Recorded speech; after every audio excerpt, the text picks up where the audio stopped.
As expected, the slow and relentless pressure of the Russian offensive in eastern and southern Ukraine has dominated the spring and summer campaign seasons. The Ukrainians are currently in a relatively stable battlefield position, that the Russians have not attempted any rapid advances, but they are using their numbers for a slow, grinding offensive to wear down the outmanned Ukrainians. The Russian offensive has yielded mixed results for the Russians, but it seems that the West is concerned about the ability of the Ukrainians, who face significant demographic challenges, to endure a war of attrition, which appears to be the Russian strategy. As midsummer approaches, there has been movement on peace talks by both sides, but it is unclear how seriously either side is pursuing peace. The international community finds it challenging to assess the seriousness of these peace gestures. As expected, the intense distrust between the Ukrainians and Russians prevents them from initiating serious negotiations as long as the status quo persists on the battlefield. There are serious questions about whether Ukraine is too disadvantaged to maintain the status quo indefinitely, and the Russians are aware of this fact. The Russians are under pressure because of the impact of international sanctions on the Russian economy's long-term health and viability. This pressure, combined with the possibility of a larger mobilization to support the war and the potential for economic decline, could undermine Russian society's support for continuing the war. If Ukraine continues to receive Western support, it will not face immediate destruction. The Russians lack the military power to conquer the entire country, so as they advance westward into Ukraine and away from the Russian-speaking regions of eastern Ukraine, it's reasonable to expect increased hostility from these populations. The Russians would then be committed to providing a much larger occupation force, facing Afghan-style resistance while maintaining a front line against the Ukrainians. The addition of a few North Korean engineering brigades will not significantly contribute to the occupation force. The West recognizes Ukraine's need for support, and this war binds them to the promise of unwavering support and even increased aid to help Ukraine fend off its demographic crisis.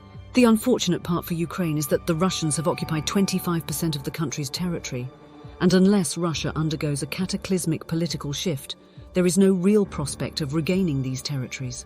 Despite its desire, Ukraine is unable to reclaim its occupied territories, and the West is concerned that it cannot sustain its support for the Ukraine war indefinitely due to the potential for war fatigue among its electorate. The West is also concerned that increasing their support to address demographic challenges may not be enough, as they fear Ukraine's inability to defend its airfields from Russian attacks once the much-needed West's donated F-16s arrive. This is a microcosm of the risk of ever-increasing military support for Ukraine. Militarily, financially, and politically, the long-term support for the war by the West is in doubt. The war is in a futile stage, as all sides are committed to a war that has no real prospect for victory for any side, and there is no negotiated settlement that will satisfy any side.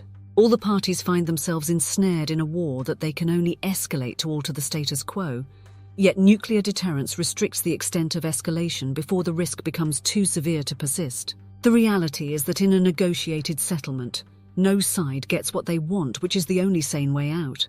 All sides of the conflict have sold this war as a must-win, and there will be a political cost to a negotiated settlement on all sides, which will have a disruptive impact on their respective societies. Viktor Orban, Hungary's Prime Minister, has assumed the rotating presidency of the European Union. Mr. Orban's skepticism of the Ukraine war and his close ties with Russia have been a constant source of irritation for the European Union and NATO countries, contributing to an even longer list of irritations under his leadership in Hungary. The Prime Minister has taken the bully pulpit and is attempting to restart peace talks to end the war. This has sparked backlash as the European Commission stated that Orban cannot negotiate a peace treaty to end the war. This has not stopped Mr. Orban from visiting Kyiv and Moscow this week with the stated intent to start a process to end the war. Mr. Orban is in a unique position to be able to do this because Hungary is a member of the European Union and NATO, but has also maintained close ties with Russia.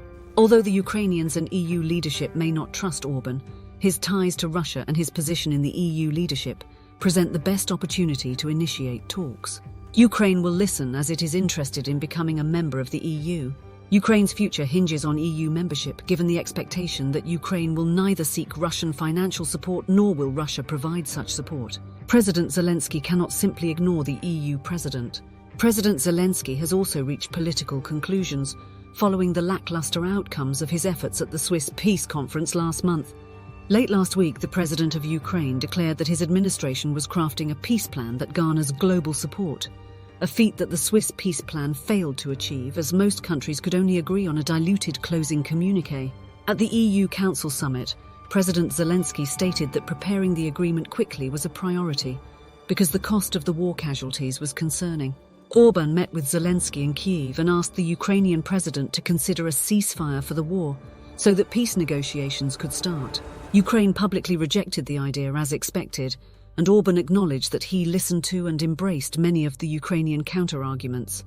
This was the second meeting between the two leaders this week, the first taking place in Brussels and the second in Kyiv, indicating there was at least a minimal mutual agreement to discuss peace.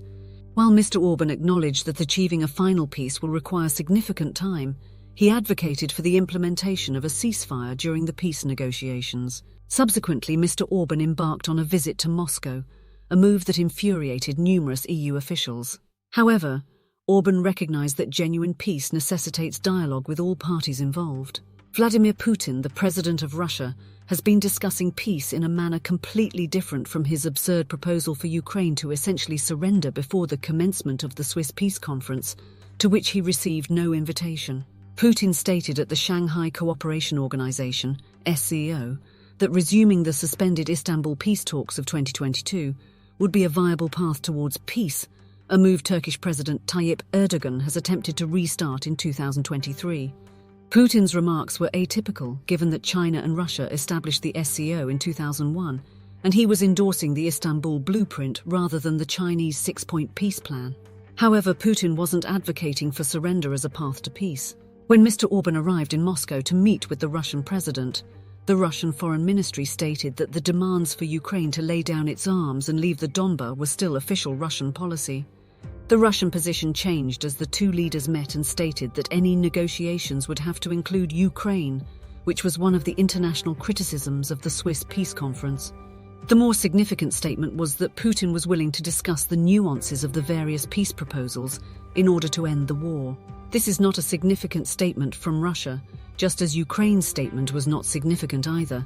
It was significant that neither side outright rejected the Orban peace mission. Despite this modest progress in avoiding rejection from either party, there are no high hopes that this will lead to peace. The EU censured Mr. Orban for his visit to Russia, and he does not represent the EU in any negotiations with Russia. Orban did not state he was speaking for the EU, but again he has the bully pulpit and is using it for an end to the war that he has advocated for over 2 years. The pursuit of peace, driven by global polarization, necessitates a country outside the G7, G20, Switzerland and BRICS, due to either prior statements or pledged alliances. Hungary and Turkey both fall outside of these organizations. These are also two countries that have maintained relations with both Ukraine and Russia throughout the conflict. The war's crossroads are coming. All sides have an incentive for peace, but need some reason to have an exit ramp to pursue it. Erdogan and Orban may be imperfect messengers, but that does not negate their efforts. And as Orban said on X about his new efforts, we cannot sit back and wait for the war to miraculously end.